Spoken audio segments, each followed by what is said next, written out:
Hi friends, welcome to JP Twin Kids channel. French fries செய்யலாமா? அதுக்கு தேவையான பொருட்கள் 3 உருளைக்கிழங்கு எடுத்திருக்கேன்.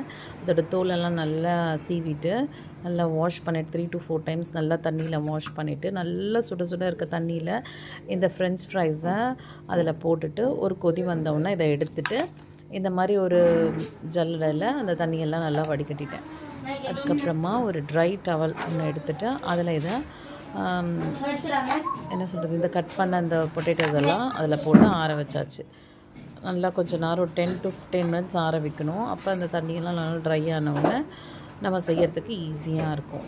ஈவினிங் குழந்தைங்க ஸ்கூல் விட்டு வந்தோடனே இதை செய்யலான்னு சொல்லிட்டு பிளான் பண்ணோம். நானும் என் குழந்தைங்களுக்கு ரொம்ப பிடிக்கும். எங்கே வெளியில் போனாலும் சாட் ஐட்டத்தில் இது ஃபஸ்ட்டு ஆர்டர் பண்ணுவாங்க. ஸோ இன்றைக்கி நம்ம வீட்டில் செய்யலான்னு சொல்லிட்டு நாங்கள் செஞ்சோம். இது கட் பண்ணது என்னோடய பெரிய பொண்ணு தான் கட் பண்ணி கொடுத்தா. எனக்கு ஹெல்ப் பண்ணுவாள் எனக்கு கிச்சனில். அழகாக கட் பண்ணியிருக்கா. எனக்கே ரொம்ப ஆச்சரியமாக இருந்தது. நான் கூட இப்படி கட் பண்ணுவேனான்னு எனக்கு தெரியல. சூப்பராக பண்ணால் நல்லா ட்ரை ஆகிறதுக்காக ஒரு டவலில் போட்டுட்டு ஃபேன் காற்றுலேயே வைக்கலாம், இல்லை அப்படியே ரூம் டெம்பரேச்சரில் இருந்தாலும் ஓகே தான். அதுக்கப்புறம் எல்லாம் நல்லா ட்ரை ஆகிடுச்சு. திருப்பியும் ஒரு பவுலில் போட்டுட்டு அதுக்கு ஆட் பண்ண பொருட்கள் என்னென்னா கார்ன்ஃப்ளவர். அந்த கார்ன்ஃப்ளவர் போட்டால் ஒரு கிறிஸ்பினஸ் வரும் இன்னும் கொஞ்சம் நல்லா அப்படின்னு சொல்லிட்டு கார்ன்ஃப்ளவர் லைட்டாக போட்டு அதை நல்லா மிங்கிள் பண்ணோம்.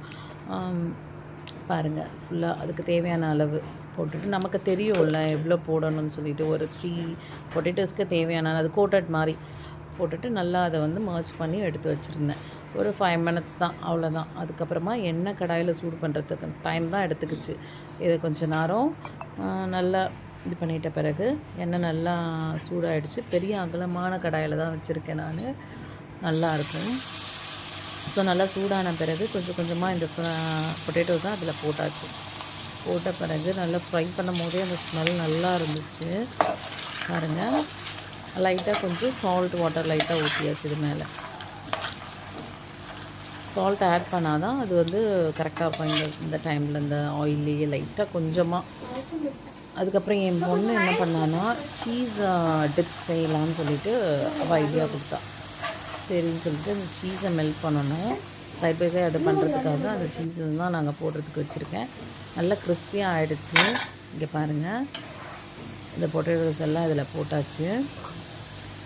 இந்த ஸ்டேஜ் வறுத்தா போதும். ரொம்ப டீப்பாக ஃப்ரை பண்ணால் கொஞ்சம் கருகின மாதிரி ஆகிடும். கொஞ்சம் ஒயிட்டிஷாக தெரியணும் லைட் ப்ரௌனோட. அந்த ஆயிலெலாம் நல்லா ஃபில்ட்ரு பண்ணிவிட்டு ஒரு பவுலில் நான் போட்டிருக்கேன். இப்படி ஆட்டினாலே நல்லா சவுண்டு வரணும். ஃப்ரெஞ்ச் ஃப்ரைஸ் ரெடி ஆகிடுச்சு. டிப்ஸும் ரெடி.